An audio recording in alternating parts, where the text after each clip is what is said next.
de Infraestrutura e Defesa Civil. Eu vou chamar aqui o meu parceiro Pipa Vieira, músico, artista, cria do Morro do Turano. Bem-vindo, Pipa Vieira, meu irmão. Aqui, ó. Fique à vontade. Boa tarde a todas, boa tarde a todos, boa tarde a todos. Eu me chamo Pipa Vieira, tenho 44 anos, sou negro, afro-indígena, meu cabelo é black. Eu estou vestido com um sapatinho baixo creme, uma calça creme, uma blusa branca de manga comprida, embaixo uma camisetinha também. Gostaria de saudar a todos os candidatos, o Ciro, o Henrique, a Juliette, o professor Tarcísio. Queria nesse momento agradecer também a presença da querida Heloísa Helena, tivemos juntos no time de crioulo.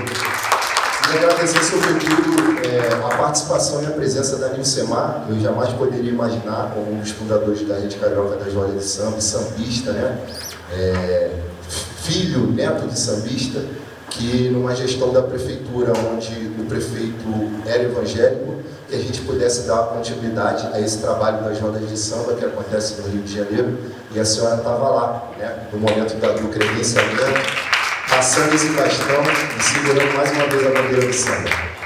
Vamos às perguntas.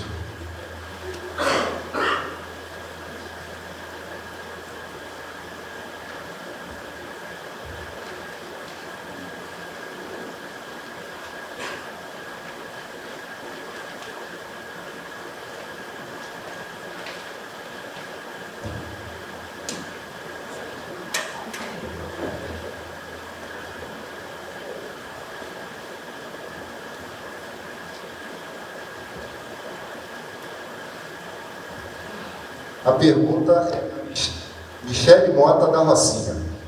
Ciro, qual providência pretende tomar em relação ao crescimento ilegal, imobiliário e destruidor da Mata Atlântica? Porque nós que queremos apenas ver o show que é feito uma na vida, vindo aqui, chamando a mídia, e no dia seguinte está tudo sendo reconstruído novamente. E não é pelo tráfico de drogas, e sim por empresários. Michele, obrigado pela pergunta.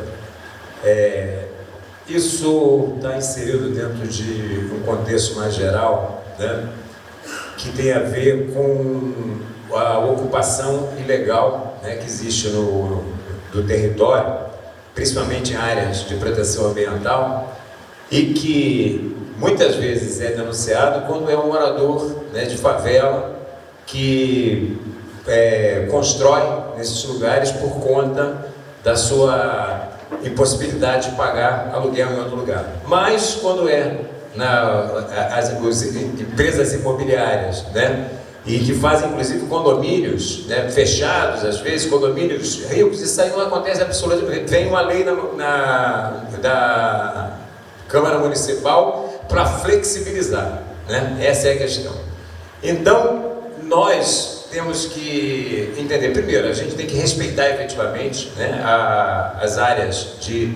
Existe uma crise ambiental hoje no mundo que mostra categoricamente a incompatibilidade absoluta entre o sistema capitalista e a defesa do meio ambiente, Mas voltando aqui especificamente, através de um plano de obras públicas, nós temos que construir moradias populares nas favelas, nos locais para cumprir essa demanda de falta de moradias, mas tirando as pessoas da área de risco, e efetivamente cumprindo com a fiscalização para que essas construções não possam ser feitas, nem quer seja pelo empresário e quer seja pelo morador pobre que vai ver ali a sua possibilidade, porque isso aí é incompatível com as necessidades mais gerais da população como um todo, inclusive dessas pessoas, quando eu falo os pobres, porque rico sabe muito bem o que está fazendo ali, tá certo? Ele sabe que vai construir e sabe que depois vem a Câmara Municipal passar o pano necessário para que aquele empreendimento possa existir.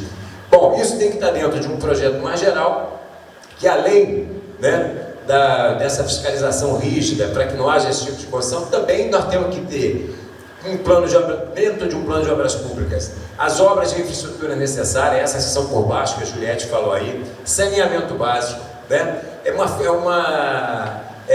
Retirar os moradores de área de risco, coleta regular de lixo todos os dias, né? Água potável 100%, limpeza, né, dos rios que são afluentes das baías Guanabara e Sepetiba, e uma fiscalização rigorosa em relação aos dejetos industriais, porque esses são os grandes poluidores, né? Esse conjunto de medidas, eles são necessários para a gente poder dar conta dessa situação aí colocada pela Michele, porque não é uma questão específica pontual, além, né, de que também nós temos que expropriar, foi colocado aí o caso da GE na pergunta anterior, mas expropriar os imóveis nos entornos das favelas que estão fechados por conta da especulação imobiliária e dar uma destinação social para eles, quer seja de moradia, quer seja cultura, lazer, seja lá o que for. Nós temos que dar uma destinação social para eles também. Tá? Muito obrigado. Obrigado.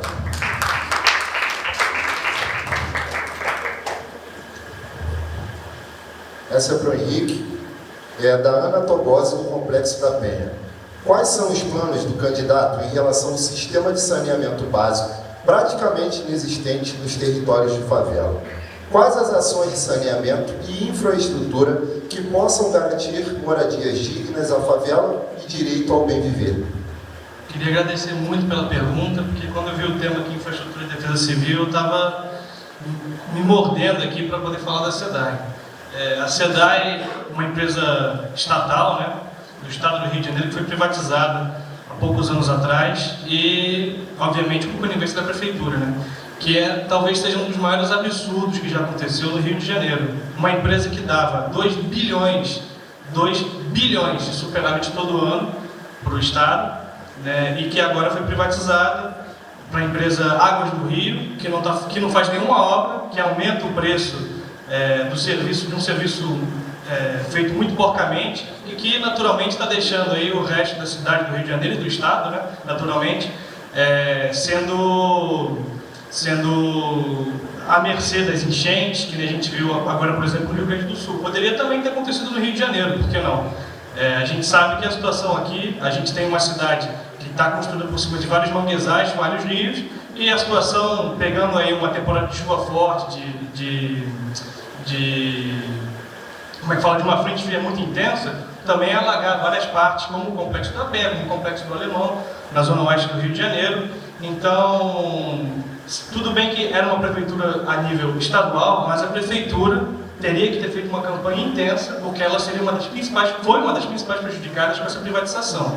E eu acho que qualquer candidato a prefeito e qualquer prefeito do Rio de Janeiro deveria trabalhar intensamente junto com a população para reverter essa privatização. Dessa e de outras empresas públicas que foram privatizadas aqui no estado. Isso é patrimônio público que está sendo vendido, não, né? Dado de graça para sanguessugas e vampiros aí. Então, naturalmente, a gente precisa expropriar essas empresas, a infraestrutura, a educação, a saúde, tudo isso precisa estar na mão da população, logo na mão do Estado.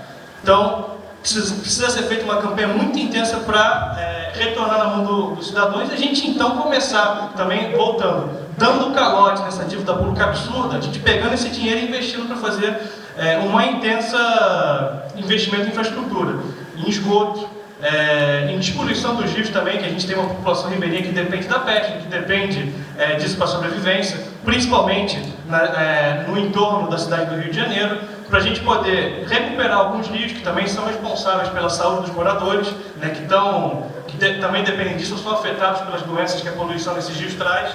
Então, eu acho que isso seria um dos principais pontos de campanha para a gente fazer junto à população. E se não devolverem, a gente toma força, que eu acho que tem que ser falado aqui. Nada no Rio de Janeiro é simples, a gente vive o tempo todo numa situação de guerra, então já que é uma situação de guerra, vamos tomar a força, a gente ocupa essa empresa e toma de volta o que é nosso. Obrigado, candidato.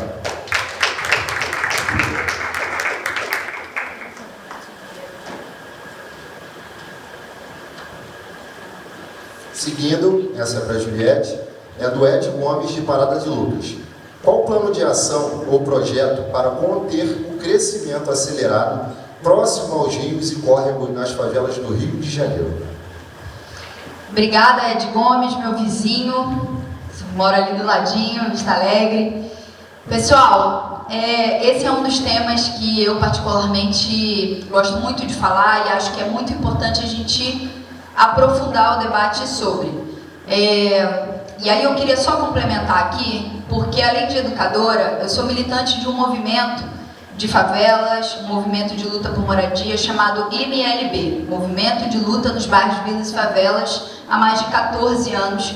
Então é sempre assim, esses problemas de moradia, de infraestrutura da cidade, eles só aparecem na hora que realmente não dá mais para fazer nada. Na hora que a casa já caiu, na hora que já alagou dentro da casa, aí é que vão falar. Mas constantemente o poder público, seja em qual esfera for, municipal, estadual ou federal, tem cortado o investimento dessas áreas ano após ano, fazendo com que as cidades vivam uma situação cada vez mais calamitosa. Porque é isso, né? A população não para de crescer. As áreas das cidades são cada vez mais sendo jogadas para grilagem de terra, para especulação. E o que sobra para a gente? O que sobra para o povo pobre, né? Ou é pagar aluguéis caríssimos, ou é ir, de fato, para lugares correndo risco de ter enchente dentro de casa, correndo risco da casa cair em cima da nossa cabeça. Então, quando a gente vai falar sobre isso, é fundamental pensar que o poder público, ele não tem que só fazer investimentos ou resolver problemas emergenciais, ele tem que pensar a cidade. E precisa fazer isso junto com o povo, porque senão também não adianta. A gente vive numa cidade onde a população não é consultada para nada. Nem orçamento participativo de 5% existe. Né? E aí o tempo inteiro a gente vê investimentos grandes em algumas áreas, né, principalmente de infraestrutura urbana, e logo depois a gente vê sendo construído ali grandes prédios para os empresários irem lá e vender. Você vê áreas da cidade onde tem construção que aí eles nem falam compre a sua casa própria, agora é compre para investir, porque na prática o povo não tem mais condições de comprar. Então não existe outra forma que seja que não a organização popular para vencer tudo isso e pressionar todos os governos para isso. Enquanto proposta para a prefeitura, a gente entende que é fundamental, mapear todas as áreas ociosas da cidade, imóveis que estão abandonados há muito tempo, para transformar em moradia popular. Quero dar um dado aqui. Só do INSS, a cidade do Rio de Janeiro tem 1.840 imóveis abandonados, que o INSS não tem o que fazer com eles. A nossa proposta é que grande parte deles seja revertido para moradia popular. O atual prefeito Eduardo Paes, não construiu sequer uma moradia popular em todo o seu governo. O orçamento da Secretaria Municipal de Habitação não foi executado para a construção de moradia popular, e isso é um crime contra o povo pobre. Eu, nessa última enchente histórica que deu em Acari, eu estava lá do lado quando isso aconteceu, recebi os áudios, as ligações dos companheiros de Acari, desesperados, na madrugada. A gente foi para lá de manhã e a situação era crítica. A água passou da altura de uma pessoa em pé. Isso não pode acontecer. Então, obras de saneamento básico são urgentes. E para isso também a gente tem a proposta das frentes emergenciais de trabalho. São frentes com emprego de carteira assinada, com direito, para que as pessoas possam trabalhar e resolver os seus próprios problemas nas suas comunidades. Obrigado.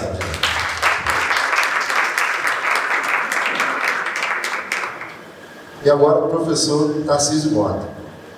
A pergunta é da Camila Rodrigues do Caju, e a pergunta é: quais são as prioridades para a melhoria da infraestrutura urbana, como pavimentação de ruas, calçadas e acessibilidade? Obrigado, primeiro, Pipa, pela tua presença, pela leitura. Eu conheci lá em Brasília, lá na roda de samba lá, fico muito feliz de reencontrar aqui. E a pergunta da Camila também muito importante para todos nós. Olha só, a gente tem uma prefeitura e uma cidade, temos uma prefeitura que adora fazer maquiagem e adora investir dinheiro numa propaganda de uma cidade que não existe.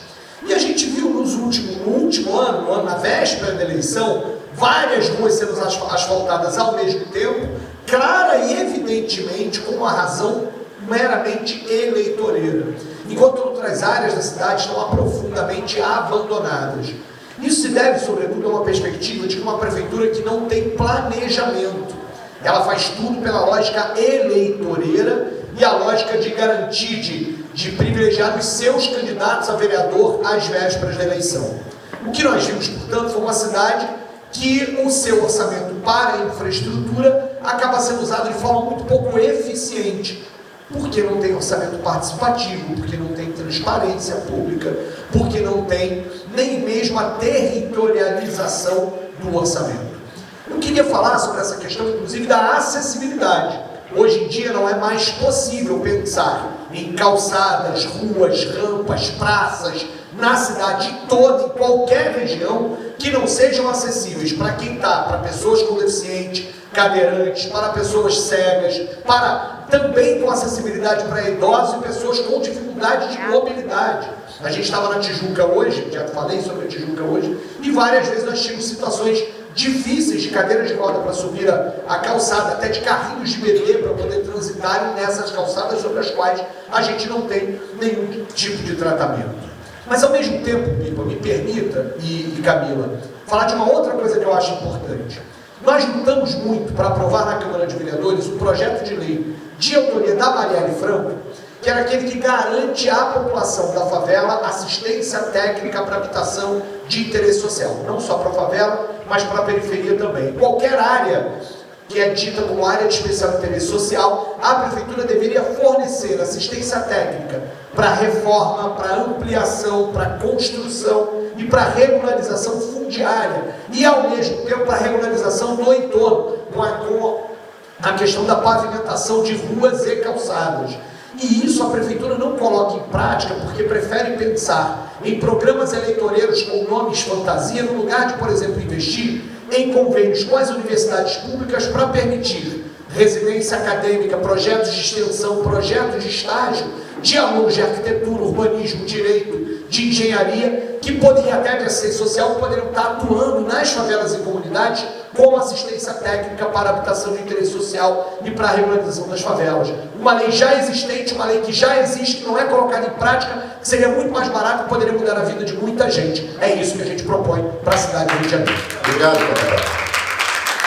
Eu vou, com todo respeito, não me estender muito, mas vou tecer algumas palavras. Primeiramente, agradecer ao André Fernandes, à Renatinha, em nome do grupo ANF, né? Além de ser ator e ter participado de algumas novelas, que talvez vocês possam ter visto, eu também sou compositor, né, de sambas, que também vocês provavelmente devam conhecer. Além disso tudo, né, a gente também tem um trabalho como a Rede Carioca das Rodas de Samba, e um mapeamento de mais de 700 rodas de samba em todo o estado do Rio de Janeiro. E a partir de 2021, a gente começou um trabalho na Pequena África, na Praça dos Estivadores. E no dia 22/12 de 2022, esse projeto foi retirado de lá. Hoje, tem uma reportagem do Diário do Rio, que é a maior Cracolândia, né, a céu aberto, né, na Pequena África, que é o palco de toda essa história, de onde surge Paulo da Portela, que sai da Pequena África para ir para Madureira e fundar a Portela, onde tem o Estácio, que começou na vizinha Faladeira.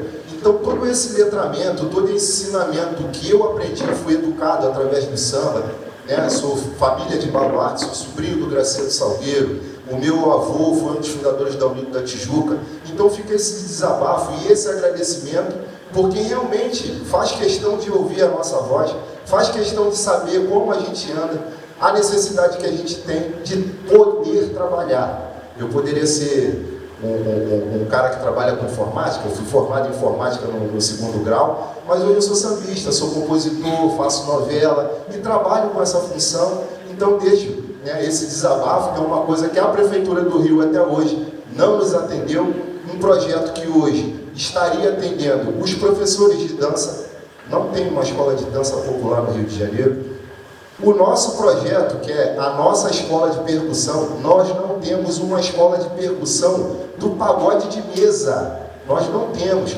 Então essa separação, né, essa decupagem do samba, ele precisa ser entendido como roda, que é o início.